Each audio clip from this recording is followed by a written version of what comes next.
I'm coming home, coming home. Tell the world I'm coming.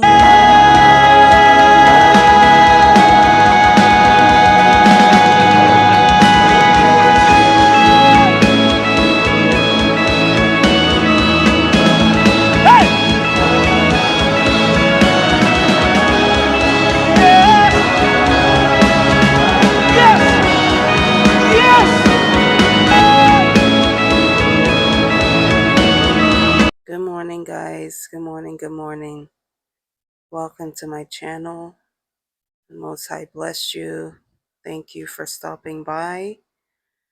So today I want to get directly to my topic, which is the Southern District of New York prosecutors have sent people to harass me and to intimidate me right at my place of residence. So I want to talk about this because I've ignored it for far too long, and I want the public to be aware that this is not okay. And everything points to them, because not only was I warned about it. So I was warned in a dream about it, which is the norm for me. Is that that's how like the Most High communicates with me. So yeah, I will admit though that I did see a particular person in that dream that was the aggressor. Um, a white man to be exact. He did have a mask on, and he was very angry that I was able to see through the mask. But yeah, I know that there's a lot of people and connections to the Southern District of New York, and a lot of people who have been interested in this Diddy trial because they may have had some investments pending the outcome of the trial. So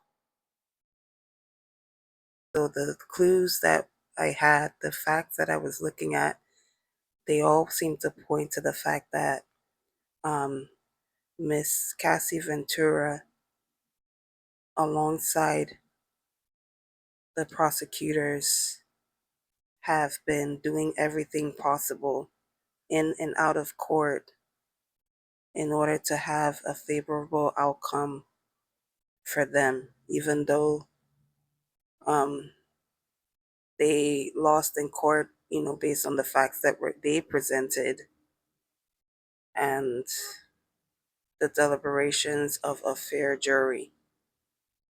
So, long story short, the place that I stay at is basically I have a roommate. Okay, so I'm in a room and I have a roommate, and this is in New York, and that's pretty much the case for a lot of people. So they sent me a roommate around June. Yeah, around June, because I remember she came right on the day of Juneteenth. Now, this woman, she was a black woman, and it appeared that she had just left some kind of institution. I don't know if it was a mental institution or it was a kind of medical institution, because she had her hospital gown on. Her head was shaved, was literally bald. She didn't have any hair on her head. And she just basically walked in like that. And I'm like, okay. But I didn't really have any issues with her because she was quiet. She minded her business and did what she had to do. But then I noticed that she would have instances of mental outbursts, or like she had a mental illness, like she would go into different characters and things like that. And I could hear her, through, like, as I was in the hallway or as like I was leaving or anything or things like that.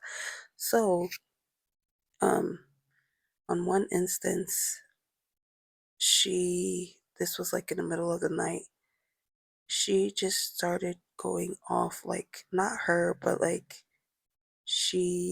the whatever it is that was speaking through her, she just started to talk, and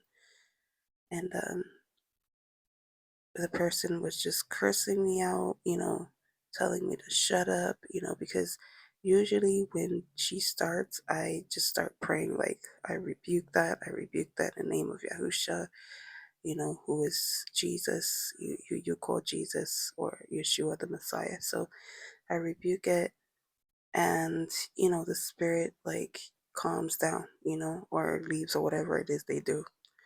So, but in this case, it was, the person speaking through her was really belligerent, and they kept telling me to shut up. And then they start talking about how they had the worst Father's Day because of me, because of Ishi. They kept saying this over and over again. And I'm like, okay, so I know that the person speaking through her is definitely a man.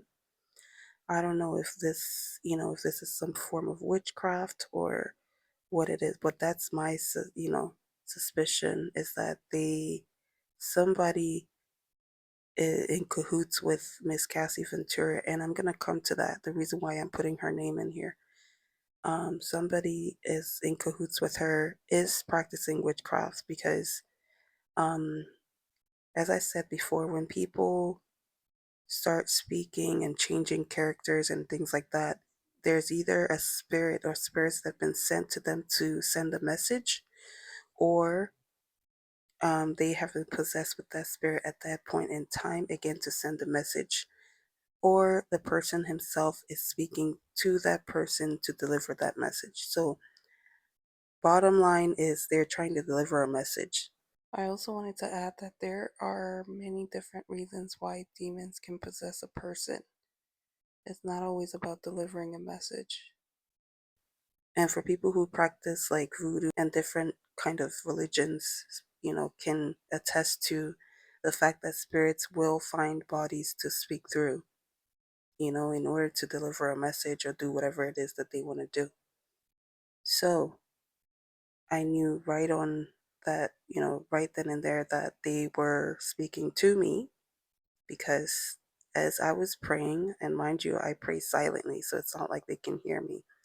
So as I was praying, I could hear her telling me to shut up, and then start basically telling me that I ruined their Father's Day. So what they said specifically was, I had a Father's Day from hell. They kept repeating it over and over again. And so after the whole incident, it got me thinking, I started to research this person that was next to me, who this person was. It turns out that their name was Cassie the Santa. That's what they came in as. So it was actually Carrie the Santa. But she had introduced herself to me as on a different name.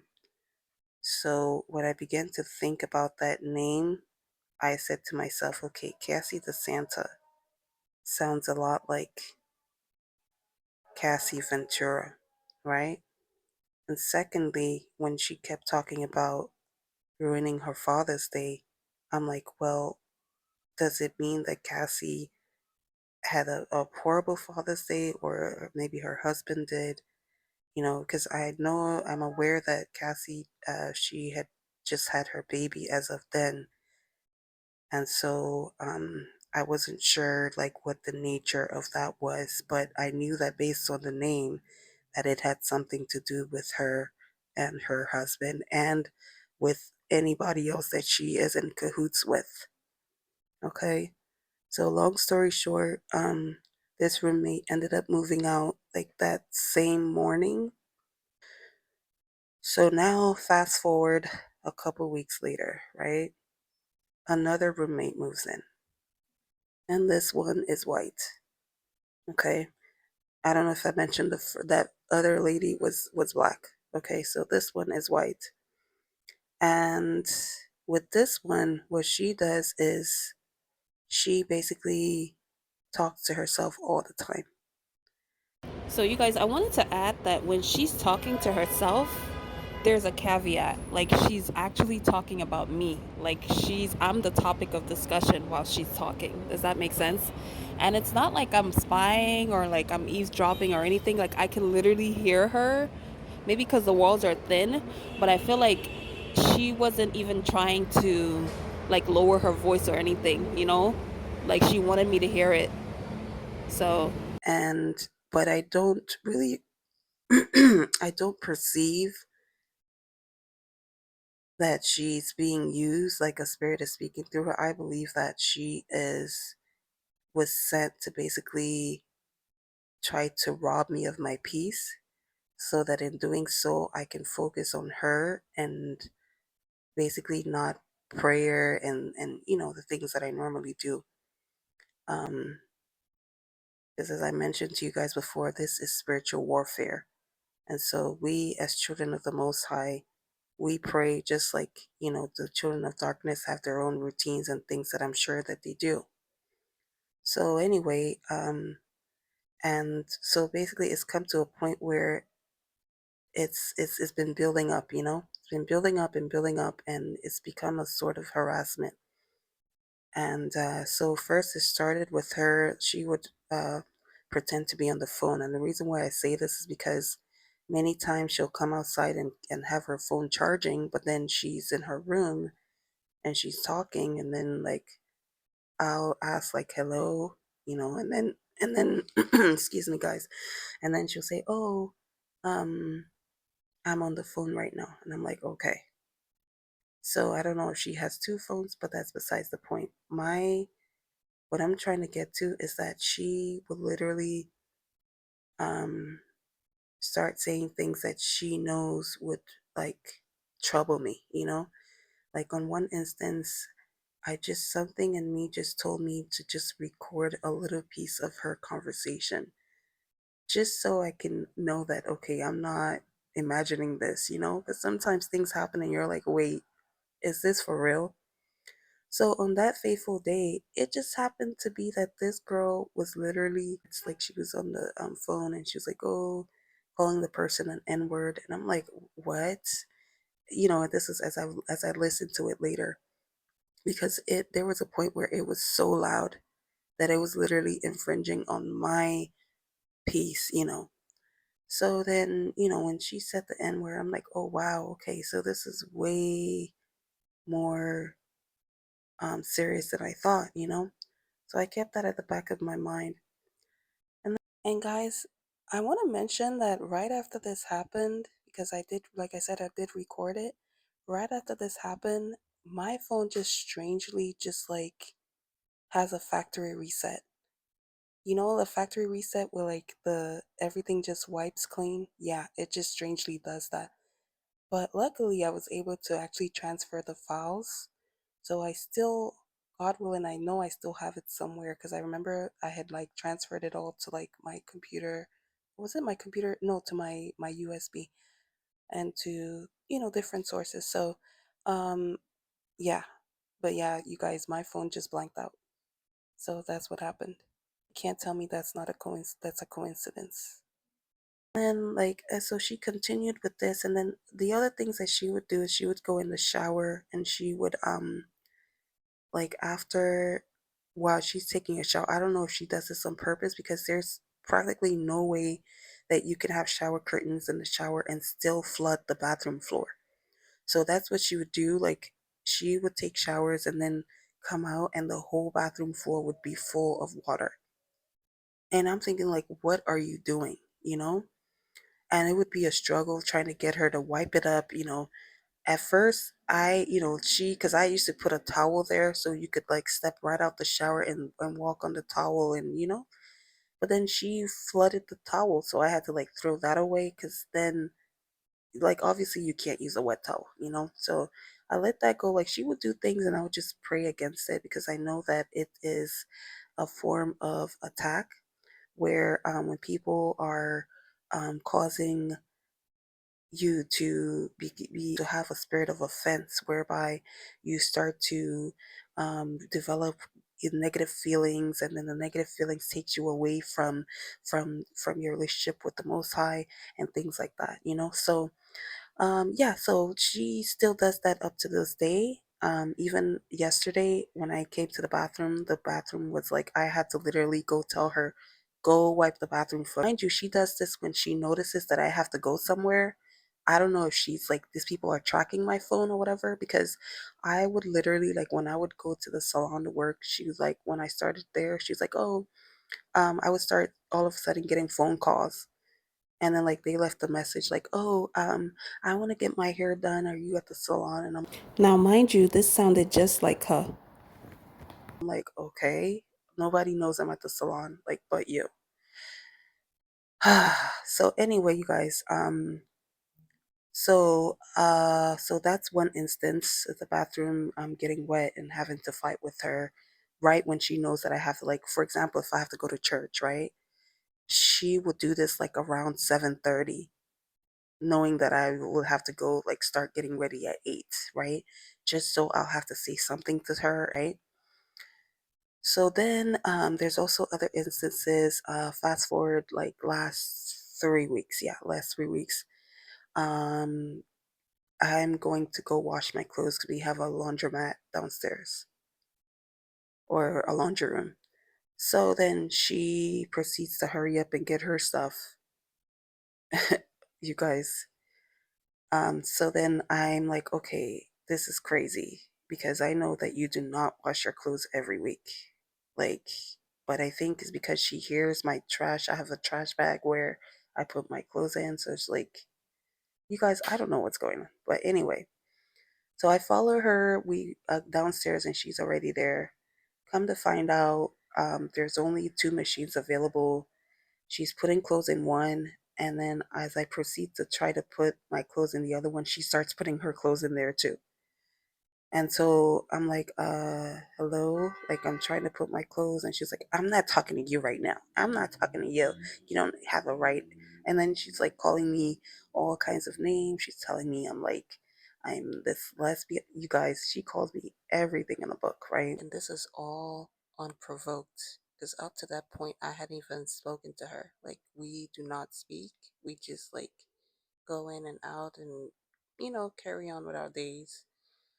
It's not really a fault of my own, because I have in instances, seen her outside, and she just would act like she was avoiding me, or like I actually had introduced myself to her the first time I saw her because she had her door wide open.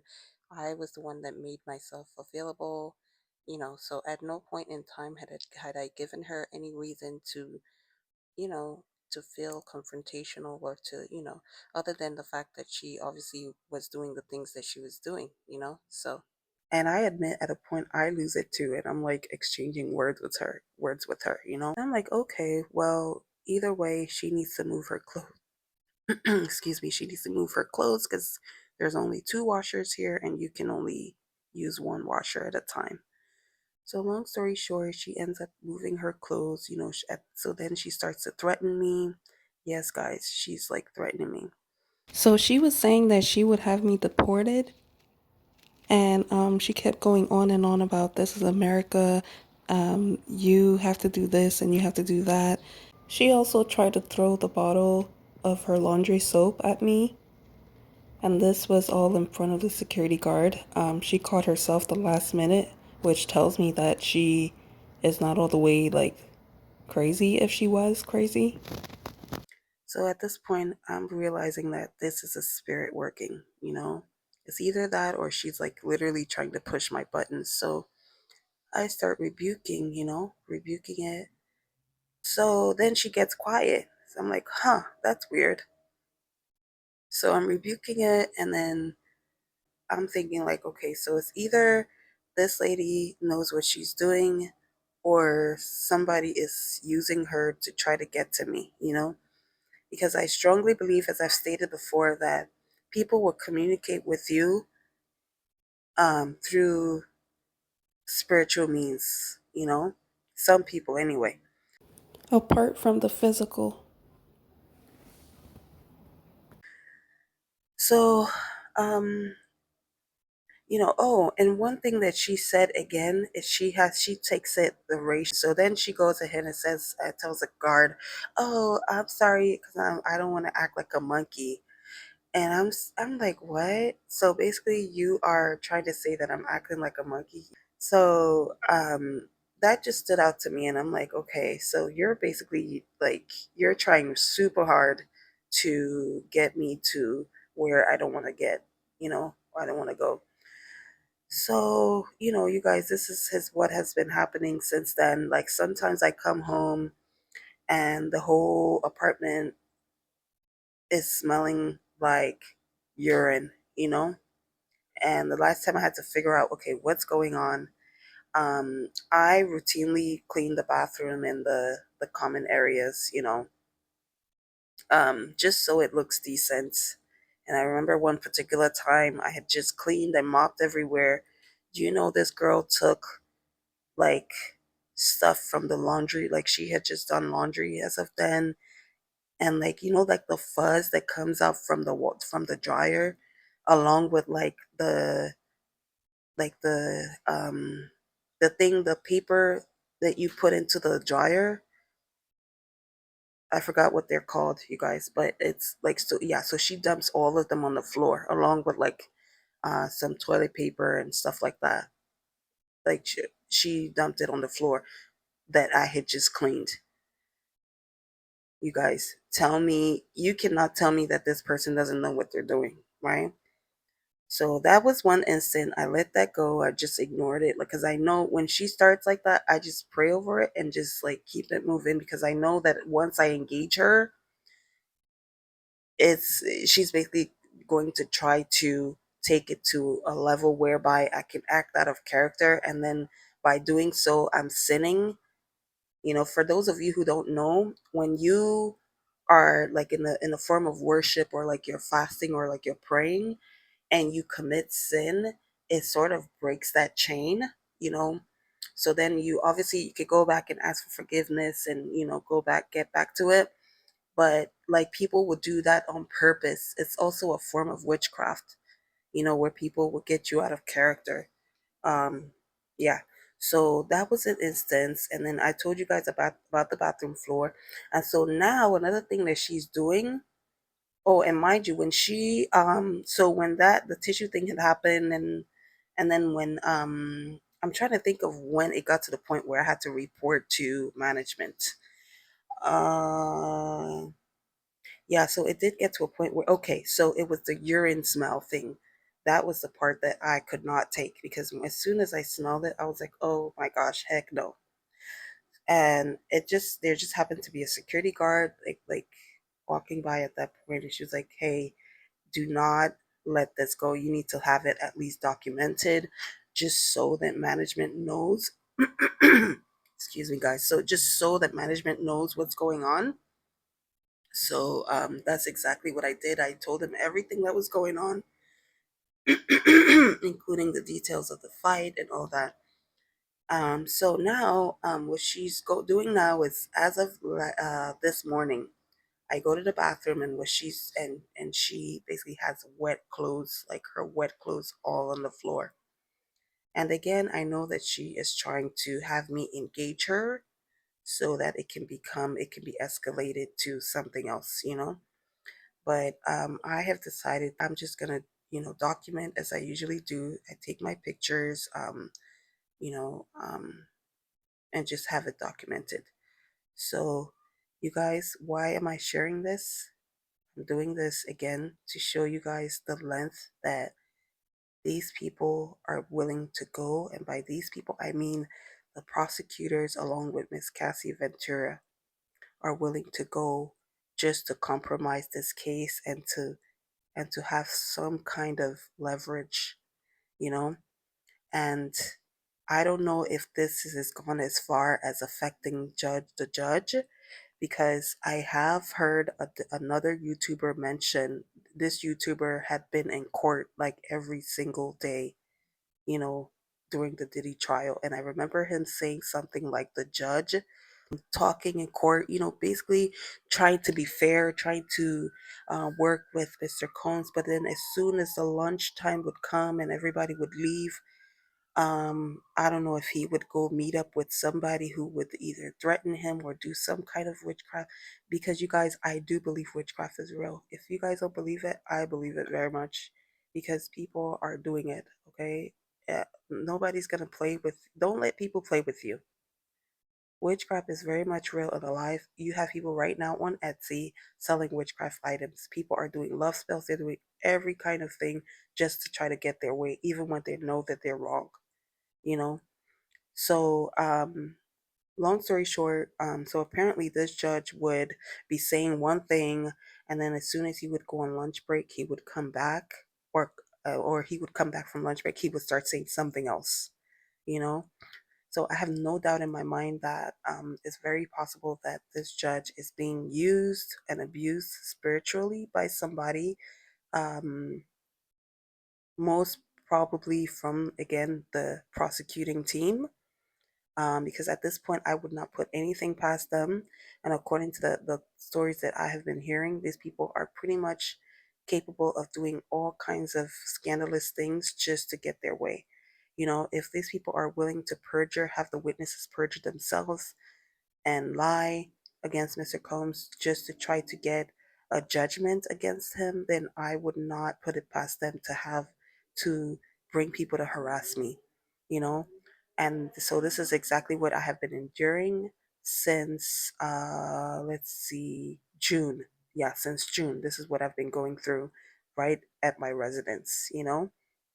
And so, yeah, I'm letting y'all know and I'm putting it out there in public just so that whoever is interested can know that this is what is happening.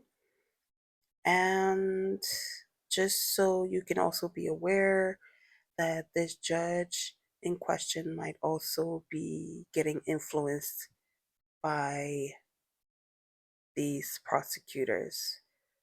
So, yes, this is the reason why I'm saying that it's them.